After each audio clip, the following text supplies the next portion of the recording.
It's time once again to interview a coach on the Sports Couch Show, brought to you by People's National Bank, serving you with locations throughout Southern Illinois, member FDIC and equal housing lender, and by Mount Vernon Title Company. When you need title work or real estate closings or contract for deed work, Mount Vernon Title Company. During week 2 of the high school football season, Mount Vernon Rams were at home to take on the Carbondale Terriers in the first South 7 Conference game of the year. And Carbondale came in, scored first, but the Rams were able to block the extra point, which might have sparked the Rams a little bit, because then they went on a run and scored 17 unanswered points, going into the locker room at halftime up 17-6, and hold on for a big 31-20 victory. And with us is head coach Dan Mings of the Rams. And Coach, when you and I were sitting here on the couch last week previewing the Carbondale game, there was 2 things that you talked about that you were most concerned with. You know, could you contain their athletic quarterback, Woolley? And could you hold your own against their huge offensive line? And I don't know, I would say mission accomplished. Yeah, I do. I think we did both of those things, and you know, we may have snuck up on them a little bit. You know, I think that we won't do that to anybody the rest of the year. You know, we sort of used our one get out of jail free card with this one, but we did. We snuck up on them. We were prepared. We had a good game plan, and the kids executed it. And we knew the keys. You know, we had to do this and we had to do that. And if we couldn't, then we weren't going to win. You know, so everybody played to the game plan and did what they were supposed to do. And it turned out to be a big win for us, a big conference win, a big first win of the season. A lot of big things happened for us. Yeah, not only did the defense step up and hold Carbondale to 20 points, but and I think you got 2 sacks on their quarterback, in fact, but the offense, too. I mean, you rushed for over 400 yards, and that's huge. Yeah, it was, and we were close to 500 yards on the night, you know, so anytime that you do that and you score 30 points, you should win the football game, you know, but our defense did pick up and step up. You know, had we gotten off the field the week before, I think the score would have been somewhat similar.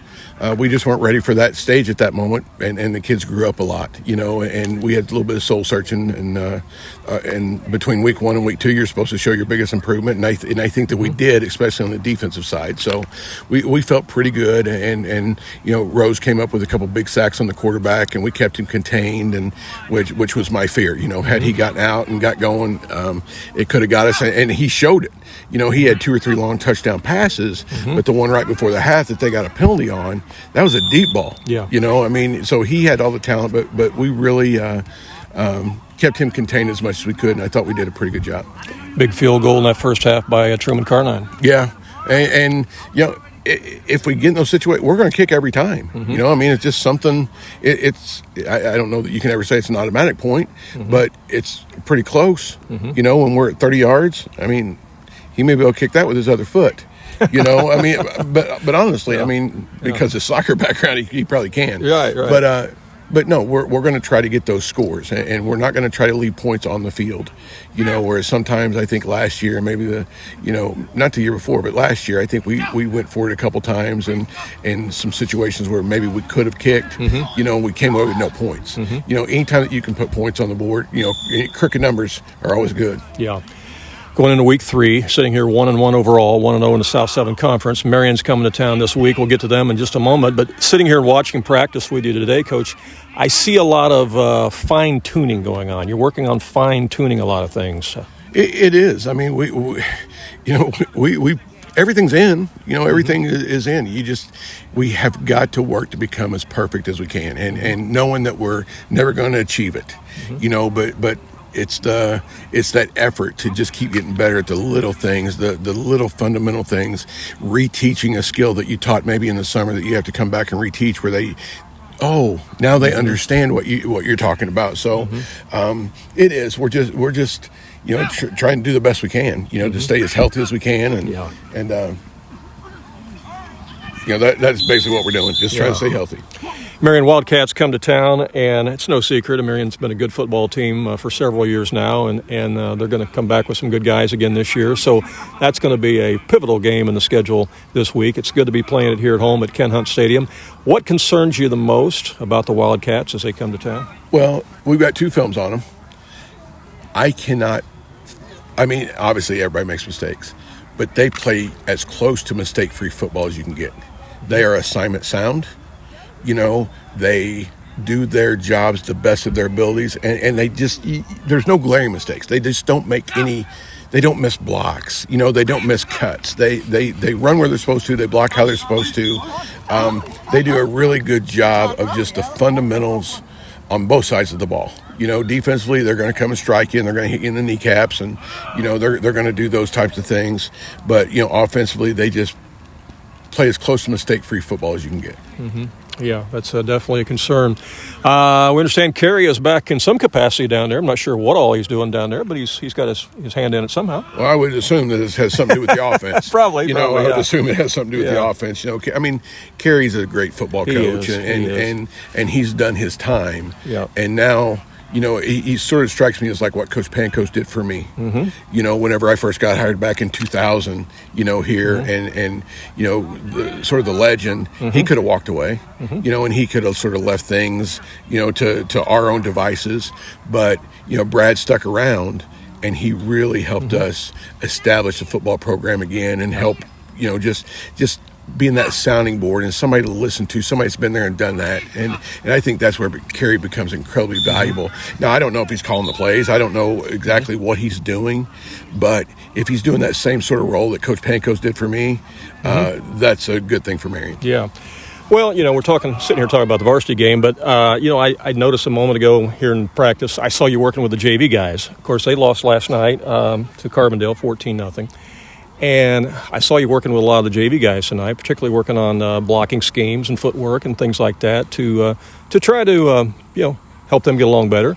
And so it's not just about working with the varsity guys. It's working with the young guys, too. Well, I mean, they're your future. It would be nice if I was just responsible for one thing, but I feel like I'm responsible for football in Mount Vernon. I really do, whether it's the junior league guys that need help or whether it's me going down and spending time during varsity practice to go down there and help the freshmen with their blocking schemes. I think that's it's my responsibility. And if we're not getting it done on the lower levels, there's a reason, and most of the time it's just uncertainty with kids, especially young ones, maybe that haven't ever played before. So I was just going down and trying to get them a little bit more confident in the things that we're asking them to do and making them feel a little bit more comfortable and where they can ask me questions, because it's always, and this shouldn't be, but it's always secondhand information, from the assistant coaches and stuff like that. But when the head coach sort of steps down, it's like, there's no secondhand or no loss of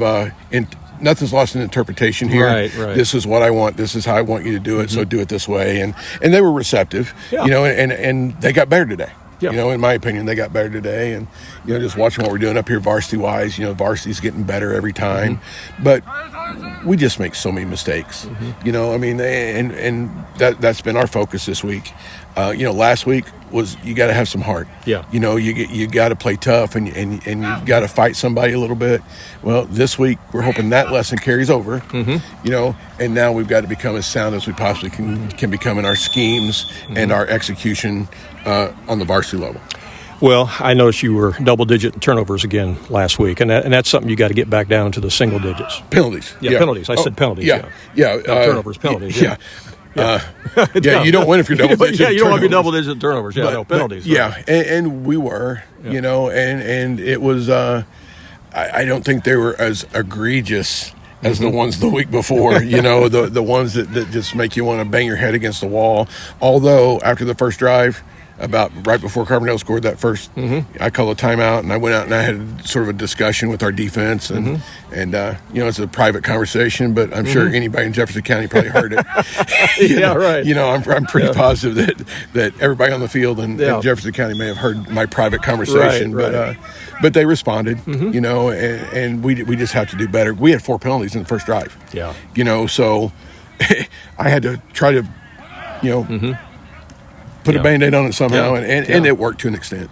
Well, there was at least four times in the game that Carbondale went for it on fourth down, and the Rams stopped them. Yeah, they were 0 for 5 in the game on fourth downs. Yeah, that's great. And I think we were 3 for 4 or 4 for 5 on fourth downs. And the previous week, they were 3 for 3 on fourth downs, and we were 0 for however many on fourth downs. See, that's huge. That's huge. It's everything. You Yeah. get off the field, you know, Right, and right. you turn field position, Right. you know. So we did a pretty good job, you know, as a whole. And I can say that because we won, you know. But if I said, you know, we're good now, no, we're not. You know, we're not. Still got work to do. We have a lot of work to Yeah. do, and we're trying to get that done, and we're getting better, Yeah. you know. But every day we hope to get better at something. Yeah.